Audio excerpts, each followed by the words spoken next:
સરહદી પશ્ચિમ વિસ્તારમાં થોડા દિવસો પૂર્વ બનેલ ચોરીના બનાવમાં શકમંદ તરીકે નિર્દોષને ઉપાડી પોલીસ મથકે માર મરાતા બન્ની પશ્ચિમ ખડીર મેઘમારુ દલિત સમાજમાં તેના ઘેરા પ્રત્યાઘાત પડ્યા હતા અને પોલીસે અત્યાચાર કર્યો હોવાની રજૂઆત સાથે મોટી સંખ્યામાં આજે સમાજના લોકોએ એસપીને આવેદનપત્ર પાઠવ્યું હતું।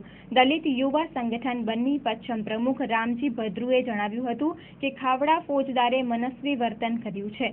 પોલીસના આ કથિત અત્યાચારના વિરોધમાં આજે દલિત આગેવાનો પશ્ચિમ કચ્છ એસપી કચેરીએ પહોંચતા તાત્કાલિક કાર્યવાહી ન થાય તો આત્મવિલોપનની ચીમકી આપતા મામલો ઉગ્ર બન્યો હતો। દરમિયાન દલિત આગેવાનો સાથે વિશ્વ હિન્દુ પરિષદ સહિતની સંસ્થાઓ પણ બહારે આવતા રતિયાની ચોરીનો બનાવના ખરા આરોપીને પકડી નિર્દોષ વ્યક્તિને હેરાન ન કરવા રજૂઆતમાં સૂર પુરાવ્યો હતો। એસપીને રજૂઆત વેળાએ વીએચપી અગ્રણીઓએ પણ આ રજૂઆતમાં જોડાયા હતા। આ રજૂઆત વેળા વિહિપના રૂભા વાઘેલા સહિતના અગ્રણીઓ જોડાયા હતા। બન્ની પશ્ચિમ દલિત સંઘના પ્રમુખે ચંચળ ન્યૂઝ સાથે વાત કરી હતી। આજે અમે કલેક્ટર સાહેબ અને એસપી સાહેબ સાથે રજૂઆત કરવા આવ્યા છીએ કે ગત તારીખ 8/8/2015 રોજ કૃષ્ણનગર રતડિયા મુકામે અમારા સમાજના વ્યક્તિના ઘરમાંથી 2 લાખ રૂપિયા જેટલી ચોરી થઈ। આ ચોરી સંદર્ભમાં અમે 9 તારીખે સવારના ફરિયાદ દાખલ કરાવી।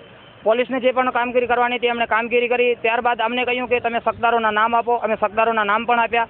પોલીસને આ શકદારોને ઉપાડવાને બદલે એમણે અમારી જ સમાજના વ્યક્તિને રસ્તામાંથી ચાલુ ગાડીમાંથી ઉતારી અને એમને પોલીસ સ્ટેશને લઈ અને ભૂંડી રીતે માર માર્યો।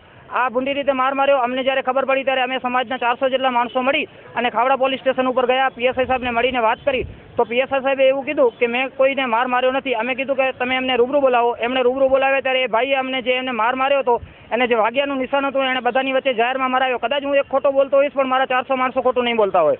પીએસઆઈએ પોતાનો ગુનાનો ઢાંક પીછોડો કરતો હોય એમ એને તરત ને તરત ઓલા ભાઈને પાછો પોલીસ સ્ટેશનમાં લઈ ગયેલ અને અમને ખુલ્લા શબ્દોમાં એને જવાબ આપ્યો કે તમારાથી જે થતું હોય તમે કરી લેજો। ખાવડા પોલીસ સ્ટેશનમાં પીએસઆઈ તરીકે અત્યારે ચૌધરી સાહેબ ફરજ બજાવી રહ્યા છે અને એમણે પાછળથી અમારા ઉપર ઘણા બધા પ્રેશર કરીને અમને સમાધાન કરવા માટે પણ એમને મોકલાયો। પછી અમે આ વ્યક્તિ જો ચોર છે તો તમે એના પર ગુનો દાખલ કરીને તમે એને કોર્ટમાં રજૂ કરો તો અમે એ વ્યક્તિનો કબજો પણ લેતા નહોતા। તો એમને કાલે જબરદસ્તી એમણે આવીને ભાઈને ઘરે જબરદસ્તી ઉતારી ગયા છે। ભાઈની હાલત એવી હતી કે એ ચાલી પણ નહોતા શકતા। એમની બ્લડ પ્રેશરમાં પણ વધારો થઈ ગયો હતો। ત્યારે ફરી પાછો મેં એને તેના ઘરથી ઉપાડી અને મેં ખાવડાના સીએચસીમાં દાખલ કરાવ્યા। આખી રાત ત્યાંથી એડમિટ હતા। સવારે એની હાલત વધારે બગડતા અમે એને જીકે જનરલ હોસ્પિટલમાં રિફર કરીને અત્યારે લાવ્યા છીએ। અત્યારે પણ ભાઈ એ જીકે જનરલ હોસ્પિટલમાં સારવાર લઈ રહ્યા છે।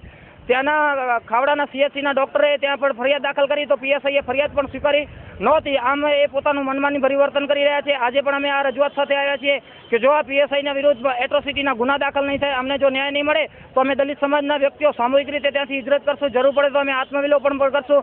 અમે અમારા પરિવાર સાથે પણ ત્યાંથી હિજરત કરવા માટે તૈયાર છીએ। ભૂતકાળમાં પણ ત્યાંથી અમારા લોકો હિજરત કરી ચૂક્યા છે।